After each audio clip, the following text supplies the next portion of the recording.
কেউ কি আছো এখানে? আমি প্রায় এখানে আসি, মনে হয় এই কাজ করলেই পাতাগুলো আমার সাথে কথা বলে। আমি কি পাগল হয়ে যাচ্ছি? হঠাৎ এক নরম আলো জ্বলে ওঠে। সেই আলো থেকে এক পরী বেরিয়ে আসে। তুমি পাগল নও, তুমি শুনতে পাও কারণ তোমার মনটা শোনার জন্য তৈরি। কে? কে কথা বলে? আমি তো কাউকে দেখতে পাচ্ছি না। আমাকে সবাই দেখতে পায় না, আমি এই বনের আলো, এই বনের প্রাণ। তুমি আমাকে বনপরী বলে ডাকতে পারো। বনপরি? তুমি পরি? দাদির কাছে গল্প শুনতাম, বনে পরীরা থাকে। মানুষ আমাদের অনেক নামে ডাকে, কেউ বলে পরী, কেউ বলে বনের রক্ষক। আমি শুধু জানি আমি প্রকৃতির অংশ। তুমি ভয় পাচ্ছ না? না, ভয় কেন পাবো? তোমার গলাটাই তো শান্ত, মনে হচ্ছে যেন কতদিনের চেনা। তোমার মনে কোনো পাপ নেই মিনা, তাই তুমি ভয় পাচ্ছ না। কিন্তু তুমি এত রাতে এখানে একা কেন? আমার ভালো লাগে। দিনের বেলা গ্রামের কোলাহল, মানুষের কৌতূহলী চোখ, আমার দম বন্ধ হয়ে আসে।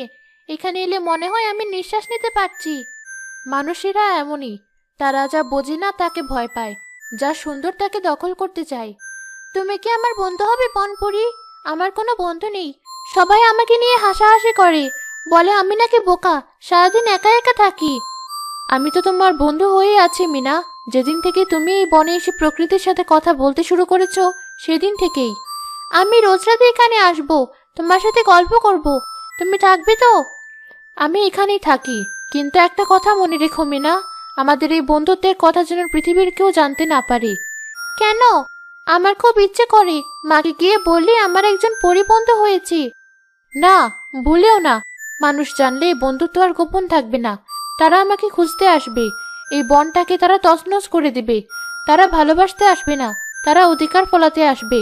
কথা দাও তুমি কাউকে বলবে না। আমি কথা দিলাম বনপুরি, এই কথা আমার মধ্যেই থাকবে, কেউ কোনোদিন জানবে না।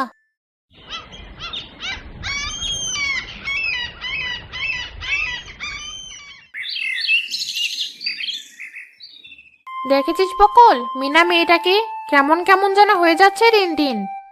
কেন শিলাপা, কি হয়েছে আবার? কে হয়নি তাই বল। আগে তো দিনের বেলাতেও ঘরের কোণে বসে থাকতো, আর এখন দেখ মাঝরাতে নাকি বাড়ির বাইরে যায়। সে কি? তুমি ওকে বাইরে যেতে দেখেছো নাকি? নিজের চোখে তো আর দেখিনি। কাল রাতে পানি খেতে উঠেছিলাম, দেখি ওদের বাড়ির দরজাটা খোলা। একটু পর মিনা চুপি চুপি ঘরে ঢুকলো, চুল ভেজা, পায়ে কাদা। বল, এত রাতে একটা যুবতী মেয়ে কোথায় গিয়েছিল? কি জানি, মায়া ভাবিকে একবার জিজ্ঞেস করে দেখো না। জিজ্ঞেস করেছিলাম, সে তো মেয়ের নামে কথাই শুনতে চায় না। বলে আমার মেয়ে এমন নয়। আরে, মেয়ে পেটে ধরেছ, পিঠে তো আর ধরনি, কখন কি করে তার খবর কে রাখে? আমার তো শুনেই ভয় লাগছে, যা দিনকাল পড়েছে। আমার তো মনে হয়, ছি ছি, ভাবতেও লজ্জা লাগে। গ্রামের মুখে চুনকালি দেবে মেয়েটা, আমি এর একটা শেষ দেখে ছাড়বো। মিনা, এদিকে আয় তো মা। কেন মা? তোর সাথে আমার কিছু কথা আছে, সত্যি করে বলবি, আমার কাছে কিছু লুকাবি না। কি কথা? তুই কি রাতে বাড়ির বাইরে যাস? না তো, কে বলেছে তোমায়? আমার দিকে তাকিয়ে কথা বল, তোর মুখটা ফ্যাকাশে হয়ে গেল কেন? শোন, গ্রামের মানুষ বলা বলি করছে, শিলা আজ সকালেও আমাকে শুনিয়ে গেল। শিলা কাকি তো সারাদিন সবার নামে কথা বলেই বেড়ায়, তুমি ওর কথা বিশ্বাস করছো? আমি কারো কথা বিশ্বাস করতে চাই না, আমি আমার মেয়ের কথা বিশ্বাস করতে চাই। তুই শুধু বল, তুই এমন কিছু করছিস না তো যাতে আমাদের সম্মান নিয়ে টানাটানি হয়? না মা, আমি এমন কিছু কখনোই করব না। তুমি আমাকে বিশ্বাস করতে পারো না? আমি তোকে বিশ্বাস করতে চাই মা, কিন্তু আমার মনটা কু ডাকছে। তুই যদি কিছু লুকিয়ে থাকিস তবে এখনই বলে ফেল, বিপদ বাড়লে আমি কিন্তু সামলাতে পারবো না। লুকোনোর মতো কিছু নেই মা, তুমি চিন্তা করো না।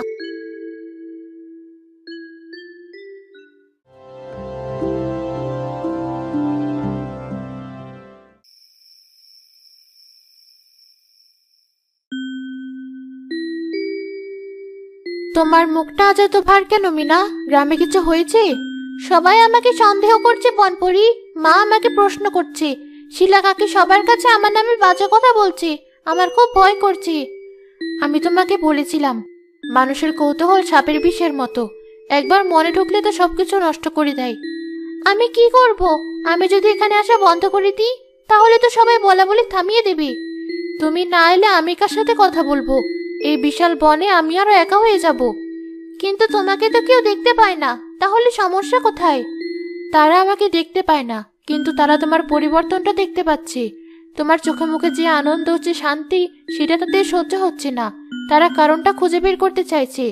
তাহলে কি আমাদের বন্ধুত্ব শেষ হয়ে যাবে? ভয় পেও না, বিশ্বাস রাখো। যতক্ষণ তোমার মনে বিশ্বাস আছে, ততক্ষণ কেউ আমাদের আলাদা করতে পারবে না। তুমি বরং আমাকে তোমাদের গ্রামের গল্প বলো, আমি শুনি। আমাদের গ্রামের মোড়লের নাম জামাল, খুব রাগী মানুষ। তার কথায় সবাই উঠে বসে। আর শিলা কাকি, সে সারাদিন শুধু অন্যের বাড়ির খবর নেয়। কার ঘরে কি রান্না হলো, কে কার সাথে ঝগড়া করলো, এসব না জানলে তার পেটের ভাত হজম হয় না। মানুষের জগৎটা কি অদ্ভুত, এত ছোট ছোট বিষয় নিয়ে তারা বেঁচে থাকে। আর আমার মা খুব সাধারণ, সে শুধু ভয় পায় লোকে কি বলবে। তোমার মা তোমাকে অনেক ভালোবাসে বলেই ভয় পায়। আচ্ছা, আজ আর বেশি দেরি করো না, সাবধানে বাড়ি ফিরে যাও। কাল আবার আসবো। আমি অপেক্ষায় থাকবো।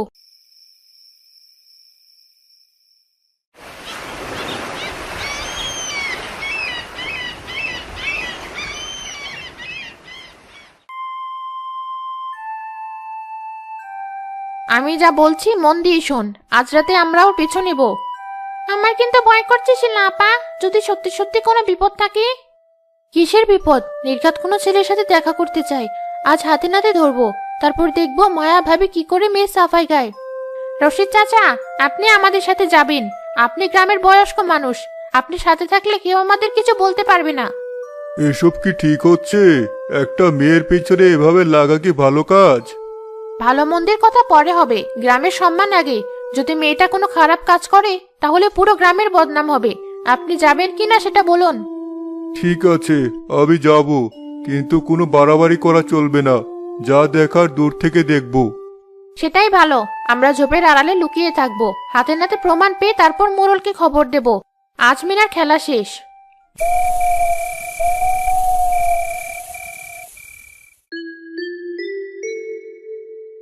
জানো পরি, আজ আমার মনটা খুব ভালো। মা আজ আমার সাথে অনেক ভালো করে কথা বলেছে, আমার জন্য পায়েস রান্না করেছিল। তোমার মন ভালো থাকলে বনের ফুলগুলোও যেন আরো রঙিন হয়ে ফোটে। আচ্ছা বনপরি, তোমাদের জগতে কি বিয়ে হয়? তোমাদের কি ঘর সংসার আছে? আমাদের জগৎটা অন্যরকম মিনা। আমাদের ভালোবাসা কোনো বাঁধনে বাঁধা থাকে না। এই পুরো বনটাই আমাদের ঘর, আর এই গাছ, ফুল, পাখি, এরাই আমাদের পরিবার। কি মজা! কোনো ঝগড়া নেই, কোনো চিন্তা নেই। চিন্তা আছে। যখন থেকে মানুষ কুড়াল দিয়ে আমাদের পরিবারের সদস্যদের কেটে ফেলে, তখন আমাদের খুব কষ্ট হয়। যখন দেখি তোমাদের গ্রামের ময়লা এসে নদীর পানি নষ্ট করে দেয়, তখন আমাদের নিঃশ্বাস বন্ধ হয়ে আসে। আমি গ্রামের সবাইকে বোঝাবো, বলবো বন আমাদের বন্ধু, বনকে কষ্ট দিতে নেই। তুমি পারবে মিনা, তোমার মনে সেই শক্তি আছে। হঠাৎ ঝোপের আড়াল থেকে একটা শুকনো ডাল ভাঙার শব্দ হয়। চুপ করো মিনা, কেউ আছে আশেপাশে। কে কে থাকবে এত রাতে? মানুষের গন্ধ পাচ্ছি, তারা এদিকেই আসছে। মিনা, তুমি পালাও, এক্ষুনি এখান থেকে চলে যাও। কিন্তু তোমাকে যদি তারা দেখে ফেলে?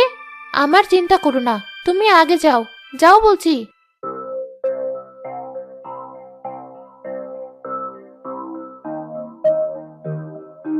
ধরে ফেলেছি, চোরকে একেবারে হাতে নাতে ধরেছি। ও মা, ওটা কি? আলো জ্বলছে কেন? আমি বলেছিলাম না, এর মধ্যে কোনো কিন্তু আছে। নির্ঘাত কোনো যন্ত্রণা করছে, ডাইনি। মিনামা, এসব কি? কার সাথে কথা বলছিলে তুমি? বল, কার সাথে তোরা জঙ্গলে ফিসফিস করছিলি? এই আলোটা কি? সত্যি কথা বল, না হলে আজ তোর একদিন কি আমার একদিন। ছাড়ো আমাকে, তোমরা ওকে ভয় দেখিও না, ও আমার বন্ধু। বন্ধু? এই আলোর গোল্লা তোর বন্ধু? চল, আজ মোড়লের কাছে তোর বিচার হবে। এই ডাইনিকে আজ গ্রাম থেকে বের না করে আমরা ছাড়ছি না। ও ডাইনি নয়, ও পরী। তোমরা বুঝতে পারছো না, তোমরা অনেক বড় ভুল করছো। শুনেছিস? পড়ি, মাথাটা একেবারে গেছে মেয়েটার। সবাই মিনাকে জোর করে টানতে টানতে গ্রামের দিকে নিয়ে যেতে থাকে। মিনা অসহায়ভাবে বনের দিকে তাকিয়ে থাকে। বনপরি, আমাকে বাঁচাও বনপরি।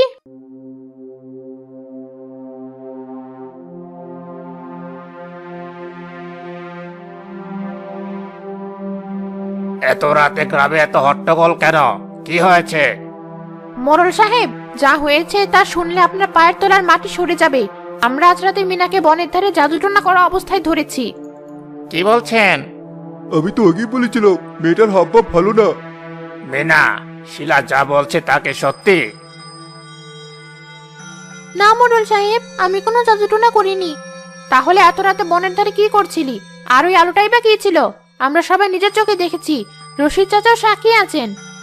হ্যাঁ মোড়ল সাহেব, আমিও দেখেছি একটা অদ্ভুত আলো মিনার সামনে ভাসছিল। আমরা যেতেই মিলিয়ে গেল। মুখ খোলো মিনা, না হলে গ্রামের মানুষ যা ভালো বুঝবে তাই করবে। আমার মেয়েকে আপনারা ক্ষমা করে দিন মোড়ল সাহেব, ও অবুঝ, হয়তো কোনো ভুল করে ফেলেছে। ভুল? এটাকে ভুল বলে? এটা শয়তানি। এই মেয়ের জন্য আমাদের গ্রামে আকাল নামবে, অসুখ বিসুখ ছড়িয়ে পড়বে। এই ডাইনিকে গ্রাম থেকে বের করে দিন। চুপ করুন, সবাই চুপ করুন। আমি কোনো ডাইনি নই, আর ওটা কোনো অশুভ শক্তিও ছিল না। ও আমার বন্ধু ছিল, একমাত্র বন্ধু। বন্ধু? কে সে? নাম কি? কোন গ্রামের ছেলে? ও কোনো মানুষ নয়, ও বনের পরী। ওর নাম বনপরী। ও আমাকে প্রকৃতির গল্প শোনাতো, গাছের কথা, ফুলের কথা বলতো। তোমাদের মতো হিংসা সন্দেহ ওর মধ্যে নেই। মিনার কথা শুনে উঠোনের কেউ কেউ হাসতে শুরু করে। পাগল হয়ে গেছে, আজ তো পাগল। শুনেছেন মোড়ল সাহেব, এখন গাঁজাখড়ি গল্প বানাচ্ছে নিজেকে বাঁচানোর জন্য। এর কঠিন শাস্তি হওয়া উচিত। মিনা, আমি শেষবারের মতো বলছি, সত্যি কথা বলো, না হলে শাস্তিটা খুব কঠিন হবে। আমি সত্যি কথাই বলছি। তোমাদের সেটা বিশ্বাস করার মতো মন নেই। তোমরা শুধু ভাঙতে জানো, করতে জানো না। তোমরা আমার বন্ধুকে আমার কাছ থেকে কেড়ে নিয়েছো। তোমরা এই বনকে ওর কাছ থেকে কেড়ে নিয়েছো। হঠাৎ চারপাশের মশাল আর হারিকেনের আলো ম্লান হয়ে আসে। পুরো উঠোন জুড়ে এক স্নিগ্ধ নীল আলো ছড়িয়ে পড়ে। সবার কোলাহল থেমে যায়। সবাই ভয়ে বিস্ময়ে আকাশের দিকে তাকায়।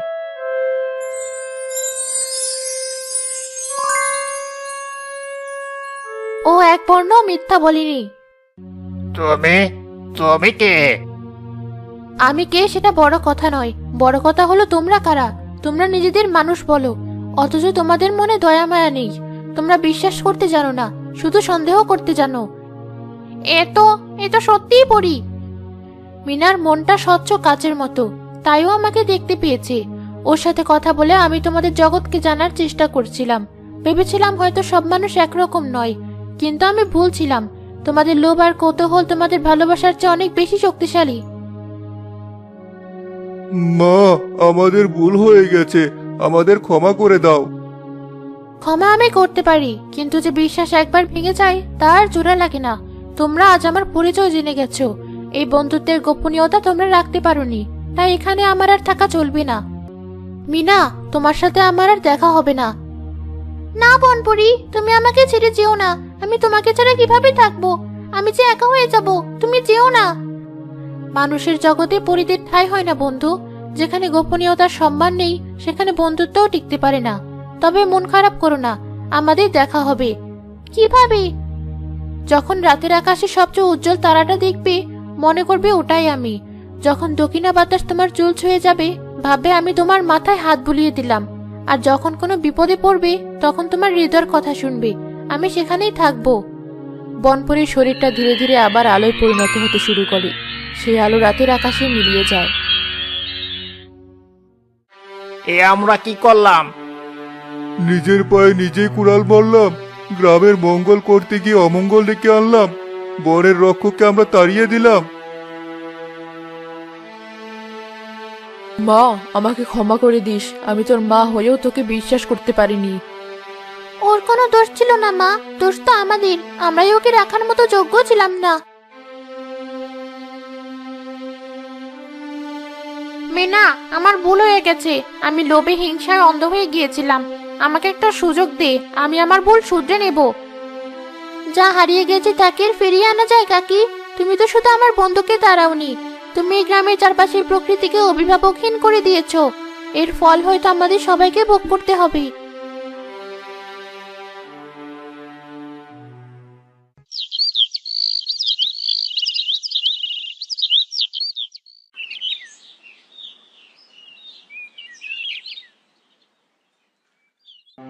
কিছু মুখে দে মা, কাল রাত থেকে কিছুই খাসনি। খিদে নেই মা। আমি জানি তোর খুব কষ্ট হচ্ছে, কিন্তু জীবন তো থেমে থাকবে না। জীবন থেমে নেই মা, জীবন বদলে গেছে। বনপুরি আমাকে একটা দায়িত্ব দিয়ে গেছে। কি দায়িত্ব? এই প্রকৃতিকে রক্ষা করার দায়িত্ব। ও চলে গেছে, কিন্তু ওর জগৎটা তো এখানেই আছে। আমাকেই এর খেয়াল রাখতে হবে।